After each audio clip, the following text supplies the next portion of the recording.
You're listening to Three Kitchens Podcast, hosted by Aaron Walker and Heather Dyer. Tune in weekly to get inspired and make good food.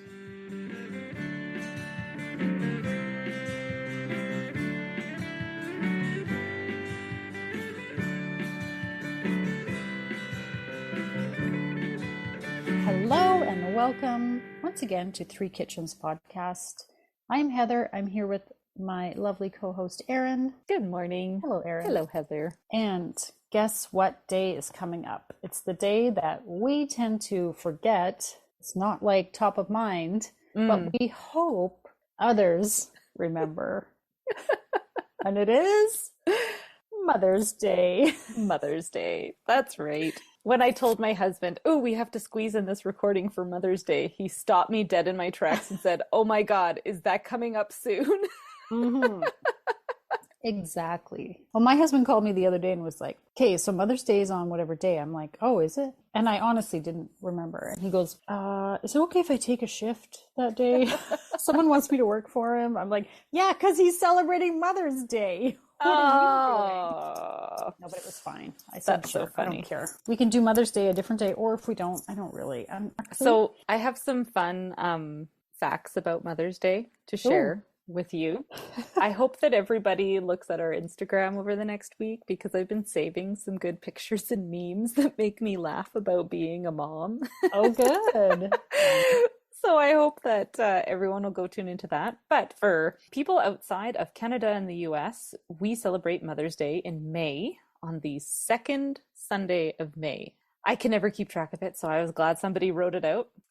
What is the most popular gift to give on Mother's Day, Heather? I'm going to say flowers. Ooh, no, cards. But flowers is a close second, I think. Mother's Day marks the most what? What increases? Almost 40% on Mother's Day. I'm going to say phone calls. Yeah, you got it. Everybody call your mom. Everybody has to call your mom. It's also the busiest day for restaurants because moms don't want to cook. Yeah, exactly. And apparently the rest of the family doesn't want to take it over for nobody else is interested in trying to do what we do. Mom said, no, I'd actually like to enjoy my meal. So let's just go out. Mom doesn't want to do the dishes and clean the kitchen tomorrow. Exactly. After you've made a disaster in it. Yeah. And for the things that make us a mom, what day of the week are the most babies born on? Oh, interesting. I'm trying to think of what day of the week were my babies born on. Oh, I don't even know the day of the week. I think it might have been a Sunday and the other might have been a Wednesday, but I honestly forget. I know my own birth was on a Sunday, so I'm going to guess Sunday. Okay, and I was born on a Friday, I'm fairly sure, but the answer is Tuesday, so there you go. Tuesday is kind of like the worst day of the week, so maybe that's why. Maybe that's why we hate Tuesdays so much. Somehow it brings in some like reptile brain. Yeah. Yeah. Yeah. What is the highest number of babies that have been born at one time? Oh, to one mother? To one mom. I remember there was that octo mom who was so that was what, 8? I'll go with 8. I don't actually know. It's one more than that. It's 9. Holy shit. Can you imagine? No. How does that even happen? It was bad enough having my internal space taken up by one parasite. Oh my God. That's and awful. In terms of birth month, because I thought this was fun, which month are the most babies born in the US? March? August. Oh. Which is when I'm born. What happened 9 months before that? Winter. Yeah, I guess that's true. Yeah. And what month are the least number of babies born in the US? How about April? I don't know. February, when your birthday is. I was born in February, yeah. And in Calgary, or in Alberta, I'm going to guess, 9 months after the Calgary Stampede. We always joke that there's a baby boom. And there is a noticeable baby boom after Stampede. So the first year that Mother's Day was celebrated in North America, they say is 1908. Oh. So just over 100 years. 100 years of being forgotten until the last minute. 100 years of terrible homemade cards and like Egg cartons refashioned into plant pots. some things. Because it's spring, you always get like You always get plants. some little, yeah, like a half an egg with something planted in it, you know, that kind of thing that never grows. Yeah, it just dies. Well, that was kind of fun. There's a whole bunch of trivia and stuff online, so I had fun. Okay, well, I thought for Mother's Day, if you're listening, if you're looking for something you'd like to make, let's say, or maybe you're going out for the meal with your mom, but you want to bring something or gather for dessert, I have an idea for you. I'm always a fan of brunch. Brunch, me too. Mother's Brunch Day is my favorite. brunch, but at home, never Yeah. out. It's always a mess. Right? It's not a difficult meal for, No. like, say you're not much of a cook, your family's not used to cooking. You can do brunch quite easily, I think. Yeah. Or maybe you just want to have tea, and I have a Ooh. cake. That would be great with a nice cup of tea, I think. Oh, I like that. Or it might also be good for brunch with a mimosa. You know, read the room. What kind of mom have you got that you need to, or what kind of mom are you? And maybe you're making it for yourself, or your mom friends, or you're a dog mom, and you know, Yes. there are all kinds of moms. Okay, we're not all having Absolutely. 2 human babies or 9. Good grief. This is called a Persian love cake, and it just Ooh. sounds really interesting and delicious, in my opinion. Oh, I am so excited for this because I am on top of all this Turkish, Persian, Iranian. Like I could just go to Mesopotamia right now. You could. Transport me there. Yes. Mm. Okay, are you hearing this, Mr. Walker? Take Erin there for Mother's Day. Right? Okay, Persian love cake. This is a cake made with, okay, well, I've seen a few different recipes, but the one that I'm going to follow has a combination of almond flour, all-purpose flour, and semolina flour. Ooh. I don't actually know what semolina flour is, or how it differs, or why you'd use it. Do you know? I have semolina flour in my pantry right now, and I believe I've used it in making pasta before because it's like a yellow. It's mainly used in couscous pastas, sweet puddings. It's a coarsely milled durum wheat. There's the word. Durum. I don't know what durum But I'm wheat not is. sure why use this in this cake. Perhaps Maybe it I'll gives it find a out. nice yellowy color. Well, 'cause it is a nice yellow color. That's true. The cake is a beautiful color. Oh. That could be. Okay. And then it's flavored with cardamom, rose water. There's olive oil in there. There's 5 eggs. This is going to be and there's almonds. It's going to be a delicious, moist cake. And then you're going to put a syrup on the top. It's one of those cakes where you bake the cake and then you're going to put syrup on it and it's going to soak in and get nice and moist and gooey and sweet. And again, the syrup is flavored with orange, rose, saffron, and honey. Ooh. Doesn't that sound delicious? I'm trying to put all these flavors together in my mind. I feel like you just put a spoon into my brain and stirred it up. Oh, wow. I know, it sounds so good. This is why it's been on my list to make. And for some reason I thought, oh, it's so many ingredients I got to go and find. And then I got to, it sounds complicated. It's not complicated. You mix it up, you bake your cake, you make a syrup, you put it on. Like, it's not complicated at all. Yeah. And honestly, I found all the ingredients at my local, at the superstore in the, what do they call it? World Foods aisle. Right. There's nothing actually in here. It sounds like a whole bunch of random things, but there's actually nothing really hard to find or difficult to use. I think I have almost all the things that you mentioned in my pantry right now, other than rose water? I don't have the rose water, but yeah. Did you have saffron? I had to go buy more saffron because I didn't have any. I'm currently out of saffron. It's on my list. And it was out at the grocery store the last couple weeks where I was. So you're lucky to have gotten some. You know what? I found the threads and the recipe calls for ground, but I'm hoping that I can just grind them up. I have a coffee grinder that I never use for coffee, but I use it for spices all the time. How many threads are you grinding? Well, not that many, but I was thinking maybe it won't work. Maybe it's not enough, but I can use mortar and pestle too, I think. Oh, That's what I usually do. it's only half a teaspoon of ground Okay. saffron. I usually put it in my mortar and pestle and grind it Yeah. before I dump it on my ice cube when I bloom my saffron. Am I supposed to do that? Do you bloom it? I don't Yeah. know. Questions. Questions. And they say just to whisk this whole thing together. So this is not complicated. Oh, and put it in a springform pan and just bake it 30 to 40 minutes. And that's it. That sounds pretty simple. Doesn't say anything about blooming. So Yeah, well, I'm going to go with whatever it says in here because it looks great. So that sounds fantastic.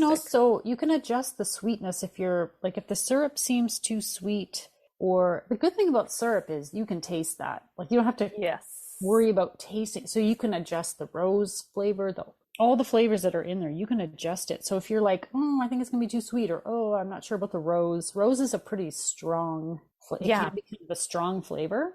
Oh, definitely. Love it. But if you don't, you can adjust that.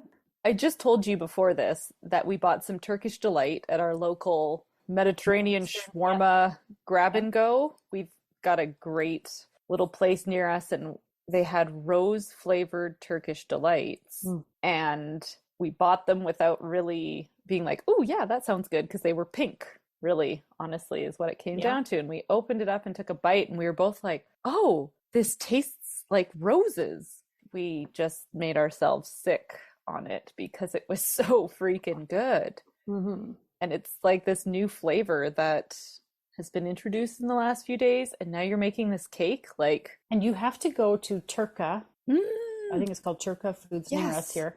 Little cafe restaurant, Turkish food. They don't have Turkish Delight that I saw, but they have an amazing rose jam. Ooh. And if you've ever had simit, it's essentially like a Turkish bagel. It's like their version of kind of a bagel. It looks like a big circular with sesame seeds all over it. And that with the rose jam, simit with the rose jam, I was in heaven. I was like, that's all I want to eat. Oh my God. So good. And they sell the rose jam there too, but I didn't buy it because I was afraid I would just gobble it up with a spoon. And I was like, no, just calm down.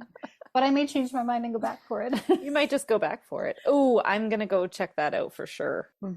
Well, now we're going to have a little bit of food. I don't honestly know. It's called Persian Love Cake, but I don't really know the history of it. Maybe I'll see if I can find that out. Or maybe someone just named it that based on the flavors they put into it. Who knows? It's maybe not a traditional cake from anywhere. And someone just loved the flavors and put them together and called it that. I have no idea. Not every recipe has like a story to share. But anyway, looking forward to it. And everyone, if those are ingredients you can find nearby, make for Mother's Day. Yeah. We'll be back after the break to tell you how it tastes. That's another important part. Yeah. These all sound great. Yeah. Sounds Let's see. great. Do they really pan out? But I'm sure they will. We'll see. I'm really excited about it, so I hope it's good. Hey listeners, I hope you're enjoying this fun episode. Did you know you can find this recipe on our website? We post all the recipes for each episode on threekitchenspodcast.com, and we even include recipes that we're not making for the podcast, just things we make every day in our kitchen. Leave a comment, tell us what you like about the recipe, or what you don't like, or how you zhuzhed it up. You can find the link in our show notes, or type it in, threekitchenspodcast.com.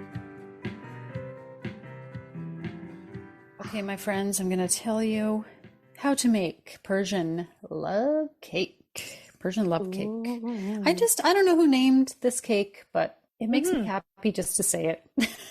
It's Love Cake. Love cake. And what sounds better than cake that, I don't know, makes you feel love? Sounds great. So we're going to preheat the oven to 350 and then combine, okay, Erin, please edit at this point. Is it ghee or G? Every time I read that word. I think it's ghee. Ghee. Okay, please. Okay. Okay, hold on a sec. Let me I don't want to be the authority on this. Are you kidding me? Sounds like ghee. G-E-E. Oh my God, Sarah would just be rolling her eyes so hard at us right now. It's another lychee nut moment. Okay, you just got a big mixing bowl and a whisk. That's all you need to make this cake. I mean, I'm sure if you want to put it in your stand mixer with your whisk attachment, do that too. But I found it super quick just with my big metal whisk and a bowl. That's Okay, you've awesome. got 6 tablespoons each of ghee and olive oil, and then you're adding a cup of sugar, and you're gonna whip that all up till it's creamy. Mm-hmm. Then you're adding 5 eggs. This cake has a lot of eggs. That's very eggy. It is, yeah. 5 eggs, one at a time, whisk those in completely. And then a cup of thick Greek style yogurt. And then that's all kind of your wet ingredients. Then you're going to add in your rose water, ground cardamom. That's your flavoring for your cake. You've got 2 tablespoons of rose water and 2 teaspoons of ground green cardamom. Most ground cardamom that you buy is green. So I wouldn't worry about that it's called green. Okay. Sometimes you see black cardamom, but usually it's the pods. And then you would have to grind them. So if you just buy cardamom, you're like, I don't know what color it is. It's green. In fact, it looks quite green. So I wouldn't worry about it. Oh, that's good to know. Your dry ingredients are going to go in one at a time. A cup of almond flour, 3/4 cups of all-purpose flour, and 1/2 cup of semolina flour. So I had super fine almond flour. It was very lumpy. Like, oh, yeah. I don't know what's with this almond flour, but I sifted the almond flour because when I scooped it out to measure it, I was like, why is this so lumpy? So just sometimes it's nice to sift all-purpose flour anyway, just because I think it mixes in so much nicer. Yeah. Semolina is coarse. I don't know how much difference you're going to get if you try to sift it. I put it in the sifter because I had it out and then I was like, meh, and I just dumped it in because it didn't seem to make much difference. It's quite coarse already. Yeah, it doesn't clump as much as the other two, right? Mm-hmm. And it doesn't really sift easily. You're not going to get it. I don't know. Just don't worry about that one, I'd say. So you mix all that in, then 2 teaspoons of baking powder and a pinch of salt. Sprinkle those on top and whisk those in too.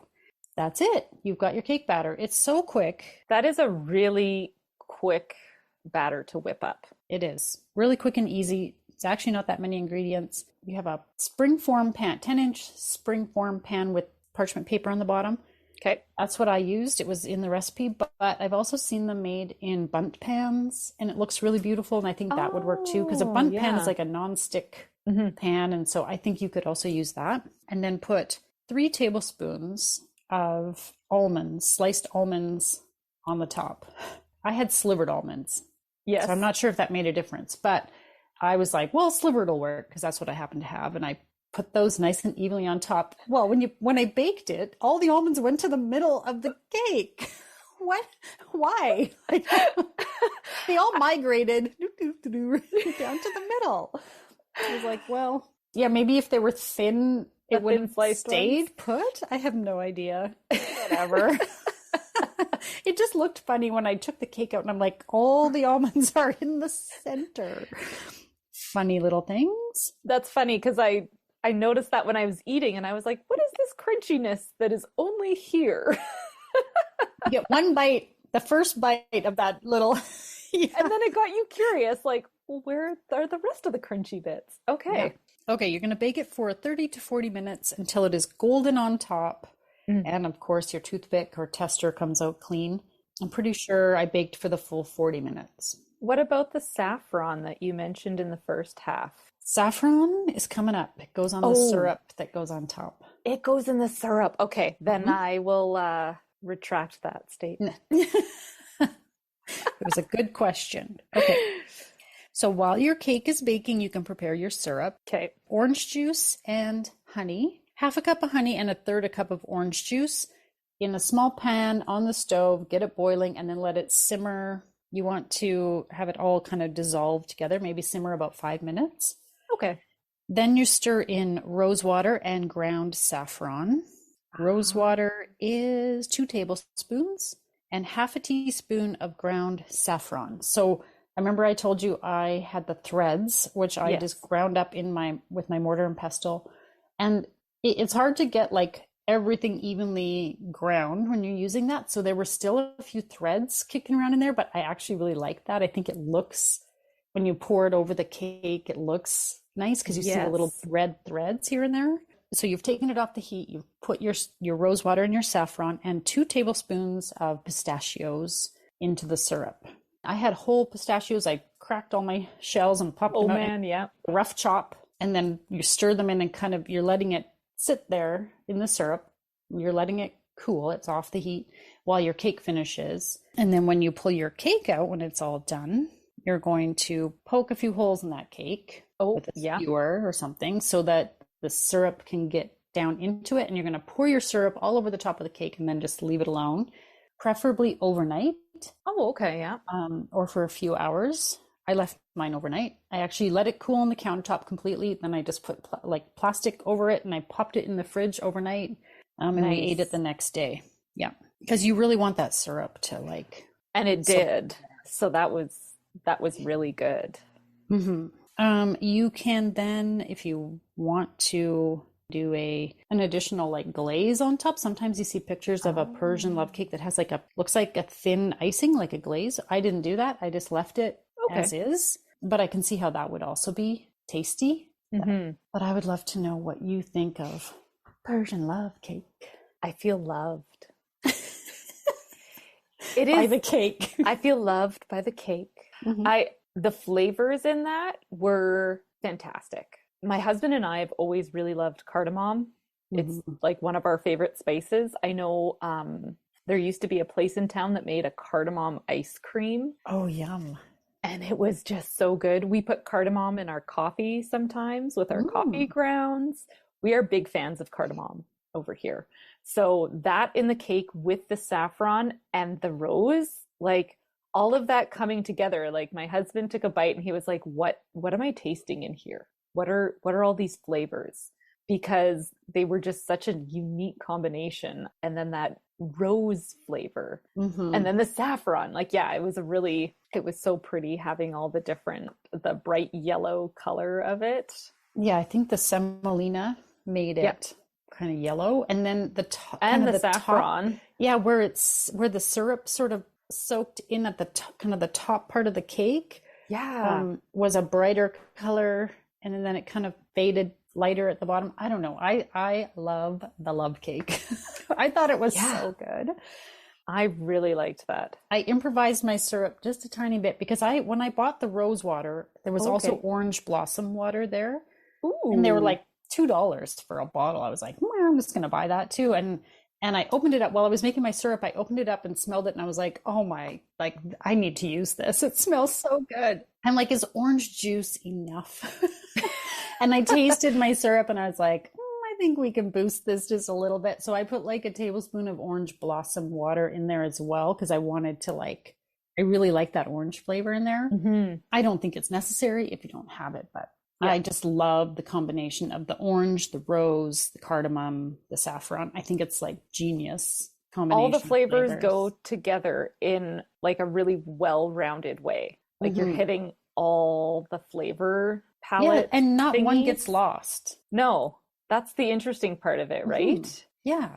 Okay, so I have to ask, because I haven't ever purchased rose water. Did you taste it by itself, or how strong is that rose? The smell is very strong. It is really okay. So I assume then if the smell's strong, the flavor would be strong too. Because this rose thing is like, it's such an interesting flavor, and it's one of my kids liked the cake. He's not going to ask for it for his birthday, he said, but he liked it. Yeah. Which means it's okay. The other took a bite and was like, I don't really like it. And I think it was the rose. He said it's too strong. And I think it was the rose flavor. Like you either are going to love that, or you're going to be like, because it is floral. Like it's weird. It's very, right? Very floral. And I remember this with because we had that Turkish delight that was just rose. And as soon as I bit into it, it was like, this tastes like roses. Which is so strange. Which is this weird thing. And as I chewed it, I was like, huh.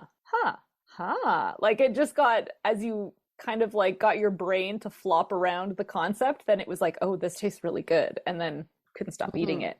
And I think that rose flavor with the saffron too, I feel like those two really complemented each other because the saffron has such an earthy flavor to it. I don't know how to describe it other than fancy dirt. It has a very earthy flavor. That's because we've talked about saffron in the past and what does saffron taste like. This is what I've decided it tastes like, is fancy dirt. That's as good a description as any, I think. Yeah, I don't know. It has that earthy, it's like, it makes me think of beets. Like it makes Yes, me think of that earthy root vegetable kind now of flavor. I'm thinking of Sarah's husband saying, earthy, Hemingway, earthy. Pre-Hemingway. Oh, pre-Hemingway. I don't even remember what that was from. That was for the yams, for the ube that I made, right? Like, that's a similar type thing. Yeah. right? Like all these earthy flavored things. And then I think the saffron works into it. And it's like, you've got the earthiness of the saffron, you've got the floral piece from the rose water, and then you've got the sweetness spice of the orange. Oh yeah. Yeah. And then the spice from the cardamom, which is kind of like a seed. Like it's like you're eating a whole plant. Yeah. Do I sound like a nut bar right now? Anyone else? Listeners, feel free to comment. Does she sound like a nut bar? Or are you with us on this? Yeah, like, do you want to make a Persian love cake because all of this sounds amazing? Maybe. That's what I think. Like you're getting the bark spice, you're getting the earthiness, you're getting the floral, you're getting the sweet. It's almost like when you eat like a honeysuckle or like flowers that have like that sweet, like I know my kids go around sucking. Clover, the little bit from the clover. Oh yeah. It even made me start thinking. I was walking down in the park past all the poplars, which are dumping all of their sappy bits, and it sticks to everything, but it also has that like overwhelmingly sweet smell. And I said to my husband last night, I was like, I wonder if you could like make this flavor into something. Like this sap would be kind of interesting. I'm not going to pick it off the pathways, I'll tell you that. No. But it was just like that really sweet smell. And it made me, because my senses have been like awoken by this cake, I feel like I'm like, nice. I'm seeking these floral, sweet kind of, I don't know. It's this new thing in my palate. Well, it was interesting too, because I expected, rose hips, like the ones we pick here in the summer, the Alberta wild roses that grow here, and we a provincial flower. Yes, and you can pick the rose hips off there and I've made jam with them. It's not the same rose flavor, I don't think. I was trying to remember. No. Yeah, that's a different flavor. It's a different flavor. Rose hip like flavor. And that's not a floral flavor at all. No, it's not floral, which is so interesting because I sort of, even though I've eaten rose, I just ate that rose jam last week at the Turkish cafe, and that is what this is, the Persian rose cake. But it's different. So if you're thinking rose hips like we've got here, it's not the same. That's very true. Interesting, right? Very cool. So many cool thoughts. I love this cake. I love the love cake. I will definitely make it again. Yeah. And maybe I'll even get to the store and buy the dried rose petals that I had initially planned to use as like a garnish. Well, now I have a feeling I'm going to be buying those dried rose petals regardless, because this rosy floral flavor is like, I think you could even, like, if you have a favorite pound cake recipe, this is similar to a pound cake. Yeah, totally. If you have a favorite pound cake that's like your tried and true and you love it, you could adapt that and use these sort of flavors and make it your own version if you want. You could also just make this cake because it's super easy. But if you make, like, let's say you don't have the 3 flours and you want to just keep it simple and do your pound cake that you love, put some of these flavors in there, make a nice glaze with these yummy. So I think everyone should have more rose. Or if you've never tried it, go out and try this, because it's definitely something that's new to my palate very recently. Like all of this just kind of like bombarded me in the last week. So I'm loving all this. And it's a cheap ingredient. Like that rose water was $2 for a bottle at the superstore. So, you don't have to go hunt high and low to find it. No, that's true. I think like a beautiful rose cupcake with like a pink buttercream on top or something, with a few little petals flaked on there. Yes. Is this not perfect for Mother's Day? Yeah. Show your love, whether it's for your mother or you're the mother and you just want it because it's good. I don't know. I don't have a mom to to treat on Mother's Day, but I can treat myself. Right? There you go. Yeah. I'm a Whatever mom works. and I deserve it. Exactly. Make it for your mom friends. They'll love it. Yeah. Mm-hmm. Don't just buy her the roses, eat the roses. Yeah, those roses will just die. This will live forever on your hips. No, I'm just kidding. I don't care if it does. That's okay. I'm eating it anyway. Yeah, exactly. Thank you so much for making this for us, Heather. You busted this out right at the right time. I agree. And now for the fine print. Join us over on the socials, Facebook, Instagram, YouTube, and on our website at threekitchenspodcast.com. And remember, when you like, follow, subscribe, and review, it helps more people find us. Thank you so much for listening. And happy Mother's Day to all you Canadian moms who are celebrating. Yes, and happy Mother's Day, Heather. And to you, Erin. Thank you.